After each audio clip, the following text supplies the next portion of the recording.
नवान्न तक पहुंचा दिया था, आपको सीएम के पद में बिठाया था, लेकिन आप जो प्रतिश्रुति जो वादे करके आए थे वो आप पूरा नहीं कर पा रहे हैं। और हमारे जो बंगाल के जनगण है उस पे आप शोषण अत्याचार कर रहे हैं। बंगाल के जो आम आदमी है वो थक चुका है और आपकी जो शासन है, आपका जो सैराचार है उससे मुक्त करना चाहते हैं। इसीलिए हमारी एक ही दाबी है, दफा एक, दाबी एक, ममता बनर्जी आप हट जाइए।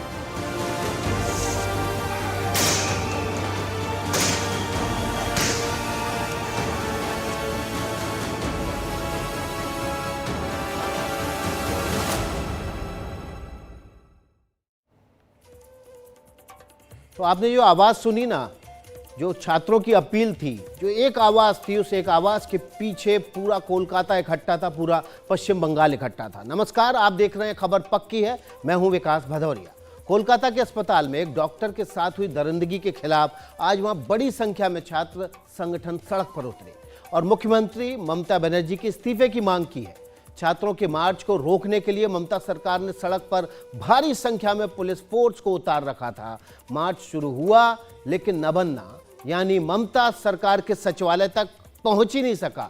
ये रिपोर्ट देखिए किस तरह से ममता बनर्जी ने उस मार्च की रास्ते में ही हवा निकालने के लिए वाटर कैनन, लाठी चार्ज और पुलिस का किस तरह से बंदोबस्त किया हुआ था।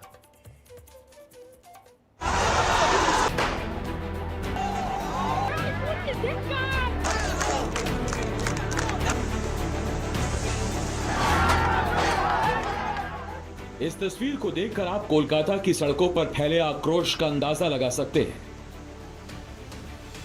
पानी की तेज बौछार को पार करते हुए इस बुजुर्ग प्रदर्शनकारी को आगे बढ़ते देखिए। अचानक वाटर कैनन का मुंह गेरुआ पहने प्रदर्शनकारी की ओर मोड़ दिया जाता है। प्रदर्शनकारी बिना डरे बढ़ता जाता है। आगे की तस्वीर और ध्यान से देखिए। प्रदर्शनकारी ने तिरंगे को सम्मान के साथ कंधे से लगा लिया, क्योंकि उसे दोनों हाथों का इस्तेमाल करते हुए ममता बनर्जी सरकार को एक संदेश देना था।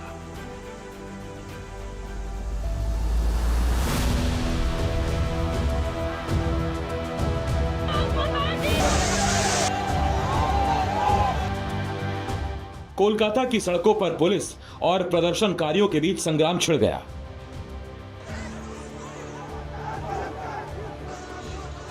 हजारों छात्रों ने मार्च निकाला।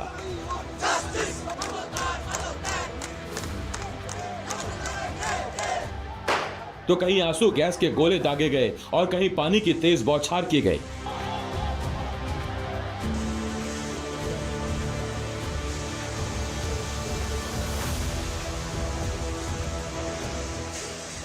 आशा लेकर आपको नवान्न तक पहुंचा दिया था, आपको सीएम के पद में बिठाया था, लेकिन आप जो प्रतिश्रुति जो वादे करके आए थे वो आप पूरा नहीं कर पा रहे हैं। और हमारे जो बंगाल के जनगण है उस पे आप शोषण अत्याचार कर रहे हैं। बंगाल के जो आम आदमी है वो थक चुका है और आपकी जो शासन है, आपका जो सैराचार है उससे मुक्त करना चाहते हैं। हम लोगों ने बैरिकेड नहीं तोड़ा था, हम लोगों के अंदर शासक दल का बहुत सारा दुष्कृति मिल गए थे। उन लोगों को हम लोगों ने हाथ जोड़ के रिक्वेस्ट किया, मीडिया भाइयों के कैमरा में वो दिखाई देगा। हमने हाथ जोड़ के उन लोगों को रिक्वेस्ट किया था कि आप लोग ईंट मत मारिए, ये हम लोगों का शांतिपूर्ण जमायत है। बट उन लोगों ने हम लोगों की एक भी बात नहीं मानी और पुलिस की तरफ ईंट फेंका। हम लोगों की तरफ से कोई भी हिंसा नहीं हुआ है। कोलकाता के आरजी-कर अस्पताल में हुई दरिंदगी के खिलाफ नबन्ना मार्च के तहत प्रदर्शन शुरू किया गया।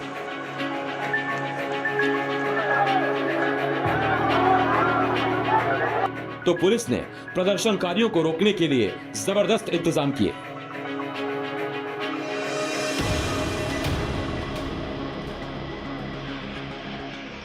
सुरक्षा के काफ़ी कड़े इंतजाम किए गए हैं। मैं आपको दिखाऊं कि यहाँ पर किस तरह से बारिश के बावजूद भी जो तमाम पुलिसकर्मी हैं वो डटे हुए हैं और यहाँ पर 144 लगा दिया गया है, लिखा है maintain peace, act according to law, don't cross this line. तो यहाँ पर देखिए लकड़ी के बड़े बड़े जो बैरिकेटिंग है, वो बैरिकेटिंग यहाँ पर मल्टी लेयर्ड बैरिकेटिंग की गई है ताकि यहाँ से कोई निकलने ना पाए, क्योंकि ये सामने जो रास्ता जा रहा है ये सेकेंड हुबली ब्रिज है जो कि नौबन्ना तक पहुँचता है। इसके अलावा जो हावड़ा ब्रिज है वहाँ पर भी मल्टी लेयर्ड बैरिकेटिंग है और वहाँ भी बड़ी संख्या में जो पुलिस बल है वो तैनात किया गया है। पूरे कोलकाता में 6000 से ज़्यादा पुलिसकर्मी यहाँ पर तैनात किए गए हैं और ये भी कहा गया है कि जिस तरह से जो छात्र और छात्राएं आ सकती हैं उसको देखते हुए बड़े पैमाने पर जो महिला पुलिसकर्मी हैं वो तैनात की गई हैं।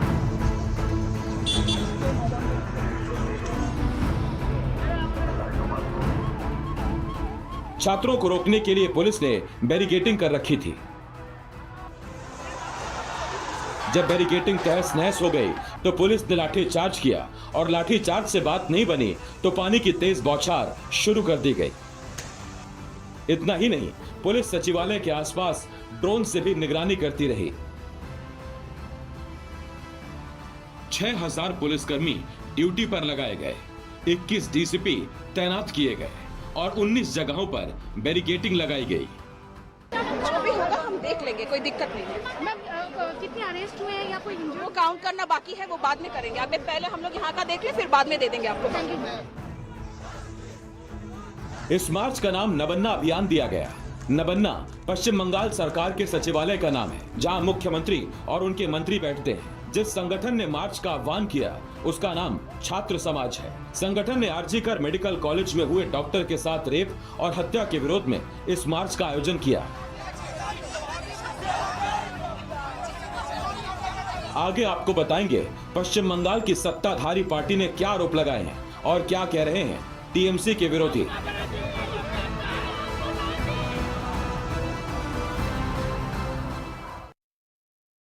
आज कोलकाता पुलिस ने सोशल मीडिया पर सफाई पेश की। सफाई थी एक मोटरसाइकिल को लेकर। चौंक गए होंगे आप। मोटरसाइकिल थी कोलकाता कांड के मुख्य आरोपी संजय रॉय की और बचाव किया पुलिस कमिश्नर का। आज ही बीजेपी ने एक प्रेस कॉन्फ्रेंस करके न केवल ममता बनर्जी बल्कि पुलिस कमिश्नर पर भी गंभीर आरोप लगाए हैं। आइए समझे ये पूरा मामला है क्या।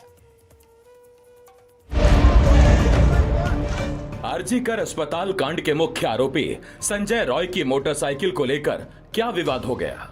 दरअसल कोलकाता पुलिस ने एक बयान जारी करके सफाई दी है कि संजय रॉय जिस मोटरसाइकिल का इस्तेमाल किया करता था उसे लेकर भ्रम फैलाया जा रहा है।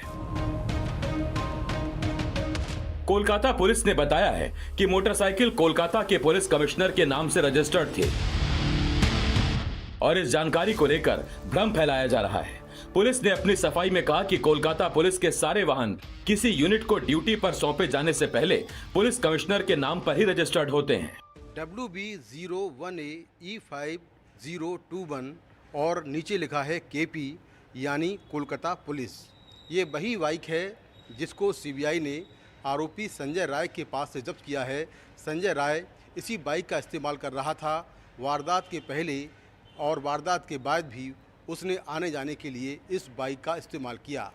अब इस बाइक का जो नंबर है उस नंबर को लेकर विवाद हो गया है। दरअसल जो बाइक का नंबर है वो कोलकाता पुलिस कमिश्नर के नाम से रजिस्टर्ड है और ये कोलकाता पुलिस की सरकारी बाइक है।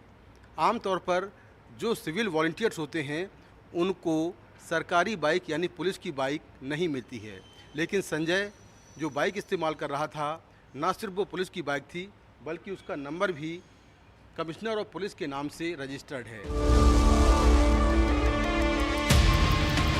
आखिर कोलकाता पुलिस को पुलिस कमिश्नर के बचाव में सफाई क्यों जारी करनी पड़ी? इस मुद्दे पर जब बीजेपी ने प्रेस कॉन्फ्रेंस की तो पुलिस कमिश्नर और मुख्यमंत्री दोनों को कटघरे में खड़ा कर दिया। तानाशाह ममता बनर्जी और साथ में वो पुलिस कमिश्नर जिन्होंने इसको आत्महत्या बताया था और उसके बाद सर्वोच्च न्यायालय और कलकत्ता उच्च न्यायालय से फटकार लगी। आज ये मांग करी जाएगी कि अगर मुख्यमंत्री का ये चरित्र है तो चाहे वो पुलिस कमिश्नर हो चाहे वो ममता बनर्जी हो, पहले तो इन्हें तुरंत इस्तीफा देना चाहिए। जिससे कि एक निष्पक्ष जांच हो सके। दूसरी बात, सत्य को बाहर आना चाहिए, इसलिए जांच एजेंसी सीबीआई जांच कर रही है, वो पॉलीग्राफ टेस्ट करे ममता बनर्जी का और पुलिस कमिश्नर का। इसके पहले पश्चिम बंगाल विधानसभा में विपक्ष के नेता शुभेंदु अधिकारी कलकत्ता हाईकोर्ट पहुंचे। शुभेंदु अधिकारी का आरोप है कि नबन्ना अभियान से जुड़े 4 छात्र सोमवार की रात से ही लापता हैं। जस्टिस राजश्री भारद्वाज ने शुभेंदु अधिकारी की याचिका स्वीकार कर ली है। शुभेंदु का आरोप है कि शुभजीत घोष, पुलकेश पंडित, गौतम सेनापति और प्रीतम सरकार हावड़ा स्टेशन पर थे और चारों छात्र उन कार्यकर्ताओं के बीच भोजन वितरण कर रहे थे जो नबन्ना अभियान में शामिल होने के लिए आए थे। लेकिन उसके बाद आधी रात से चारों का कोई पता नहीं चल पा रहा है। आरोप है ना तो उन छात्रों का कोई पता लग पा रहा है और ना ही फोन पर उनकी तरफ से कोई जवाब मिल रहा है। शुभेंदु अधिकारी का आरोप है, हो सकता है पश्चिम बंगाल पुलिस ने उन्हें गिरफ्तार कर लिया हो या हिरासत में ले रखा हो।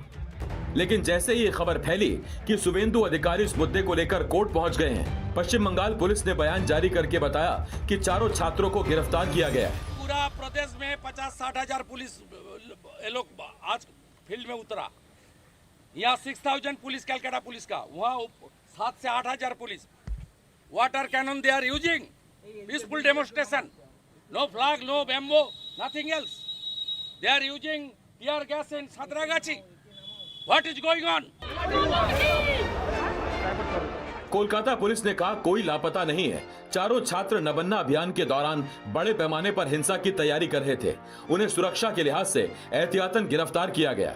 उनके परिवार वालों को भी इसकी खबर दे दी गई है। बीजेपी ही नहीं, पश्चिम बंगाल कांग्रेस भी ममता सरकार के खिलाफ सिर उठा रही है। कांग्रेस नेता अधीर रंजन चौधरी ने कलकत्ता हाईकोर्ट से रैली निकालने की इजाजत मांगी है। चौधरी ने मांग की है कि आरजी कर कांड के विरोध में 29 अगस्त को कॉलेज स्क्वायर से श्याम बाजार तक रैली निकालने की अनुमति दी जाए। बुधवार को कोर्ट इस याचिका पर सुनवाई करेगा। अधीर रंजन का कहना है कि कोलकाता पुलिस ने रैली की इजाजत देने से मना कर दिया है, इसीलिए कोर्ट की शरण में आना पड़ा। आपको बता दें कि श्याम बाजार आरजी कर अस्पताल के पास है, जहां 9 अगस्त को एक डॉक्टर के साथ दरिंदगी हुई। ध्यान देने की बात है कि अधीर रंजन चौधरी ने इस वारदात को लेकर पहले ही दिन से ममता बनर्जी सरकार के खिलाफ मोर्चा खोल रखा है, लेकिन कांग्रेस की पश्चिम बंगाल इकाई अब तक सड़क पर नहीं उतरी है।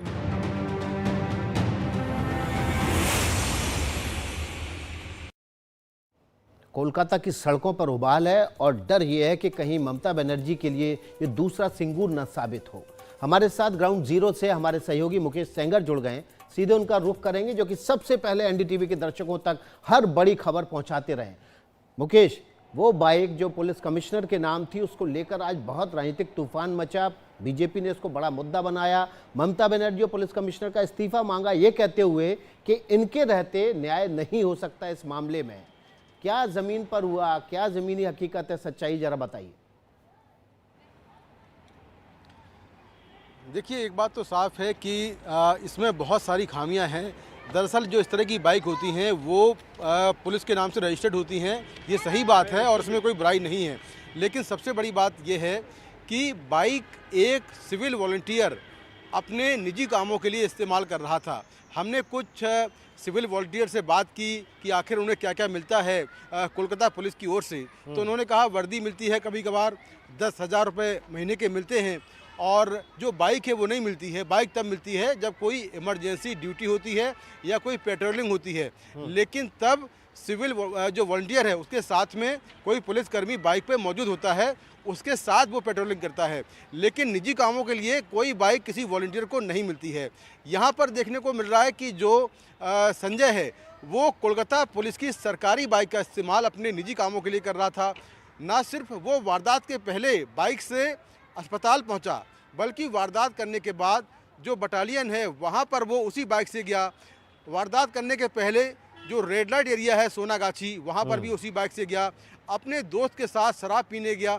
तो आखिर किसका उस पर हाथ था और क्यों ऐसे वो सरकारी बाइक लेके घूम रहा था, ये अपने आप में बड़ा सवाल है और कोलकाता पुलिस ने इसका कोई जवाब नहीं दिया है। कोलकाता पुलिस ने इतना कहा है कि ये सरकारी बाइक है, पुलिस कमिश्नर के नाम से रजिस्टर्ड है। यहाँ तक ठीक है कि सरकारी बाइक पुलिस कमिश्नर के नाम से रजिस्टर्ड है और यहाँ सारे जो पुलिस वाहन हैं वो कमिश्नर के नाम से रजिस्टर्ड होते हैं। लेकिन अगर किसी सरकारी वाहन का इस्तेमाल कोई वॉलंटियर जो ऑथराइज नहीं है वो अपने निजी कामों के लिए कर रहा है, तो ये बहुत बड़े सवाल खड़े करता है। बिल्कुल, एक सवाल ये भी उठ रहा है मुकेश कि आखिर वॉलंटियर इस सरकारी बाइक का इस्तेमाल कर रहा था और सरकारी बाइक का इस्तेमाल करते हुए वो अपराध भी कर रहा था, रेड लाइट एरिया में भी जा रहा था। और एक बड़ा सवाल ये भी उठ रहा है कि क्या जो पहली एफआईआर दर्ज हुई आत्महत्या की, वो इसी वजह से दर्ज हुई क्योंकि संजय रॉय पर पुलिस का हाथ था, एक राजनीतिक दल का हाथ था, और इसी वजह से शुरुआती जांच को भटकाने की कोशिश हुई? देखिए, ऐसा होता है कि जो इस तरह के सिविल वॉलंटियर होते हैं उनको राजनीतिक पार्टियों के लोगों के कहने पर रखा जाता है, क्योंकि 10,000 रुपये महीने की जो सैलरी है वो मिलती है। और दिल्ली में भी ऐसा है कि आम आदमी पार्टी के बहुत सारे कार्यकर्ता सिविल वॉलंटियर हैं, क्योंकि वहाँ पर जो सिविल वॉलंटियर हैं वो दिल्ली सरकार के अंडर आते हैं। हालांकि पश्चिम बंगाल में कोलकाता पुलिस के अंडर आते हैं। तो जो शुरुआती मामला दर्ज हुआ, हालांकि शुरुआत में कोई केस दर्ज नहीं किया गया था, 20 घंटे बाद एफआईआर हुई और वो एफआईआर जो है वो मर्डर के तहत हुई थी। लेकिन जो कॉलेज प्रशासन है उसकी तरफ से घर वालों को ये कहा गया कि मामला सुसाइड का है, और वहीं से कहानी बिगड़ी। घर वालों को डेड बॉडी देर से दिखाई गई और काफ़ी देर से इन्फॉर्म किया गया। तो वो ज़रूर आरोप लगे हैं। तो सवाल ये है कि क्या जो आरजीकर मेडिकल कॉलेज है और क्या पश्चिम बंगाल सरकार है, वो क्या बदनामी के डर से या किसी और वजह से मामले को दबा रही थी? दूसरा, जो संजय रॉय है वो कैसे हत्या के बाद खुला घूमता रहा और फिर 20 घंटे बाद केस दर्ज हुआ और 20 घंटे के बाद जब वो जांच हुई उसके बाद उसे दबाव पड़ने के बाद गिरफ्तार किया गया। तो कहीं ना कहीं बहुत सारे सवाल खड़े होते हैं, खासतौर बहुत से सारे सवाल खड़े होते हैं। बाइक का इस्तेमाल निजी कामों के लिए, से जानकारी दी, हम तक पहुंचाई, बहुत बहुत शुक्रिया आपका। जो भी अपडेट होगा मुकेश सेंगर के जरिए सबसे पहले आप एनडीटीवी पर हासिल करेंगे। अभी छोटा सा ब्रेक ले रहे हैं, ब्रेक के आगे आपको दिखाएंगे एक सिविल वॉलंटियर से मुकेश सिंह सेंगर की बात।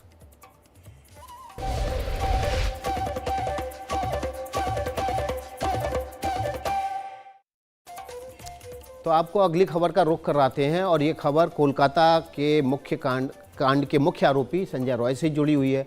कोलकाता पुलिस में सिविक वॉलंटियर था संजय रॉय। आखिर सिविक वॉलंटियर की क्या भूमिका होती है, वो पुलिस से कैसे जुड़ा होता है, उसको अकेले कोई काम करने की कितनी छूट होती है, हमारे सहयोगी मुकेश सेंगर ने बात की कोलकाता पुलिस के एक ऐसे ही सिविक वॉलंटियर से। हेलो। हाँ हेलो। हाँ भैया। हाँ बोलिए। ये बताइए कि आपको क्या क्या सुविधाएं मिलती हैं? सुविधाएं तो जो नॉर्मली है, सैलरी है और आपका क्या बोलते हैं, सुविधा मतलब वही है, नो वर्क नो पे। अच्छा अच्छा। हाँ। तो सैलरी कितना मिलता है आपको? 10 मिलता है। और यूनिफॉर्म वगैरह मिलता है पहनने के लिए? हाँ हाँ हाँ। अच्छा, ये वो भी पुलिस देता है? ना ना ना, वो हम लोग का अलग है। अच्छा। हाँ हाँ। तो वो कौन देता है? अपने आप करते हैं या पुलिस देती है पैसे? पुलिस की तरफ से मिलता है।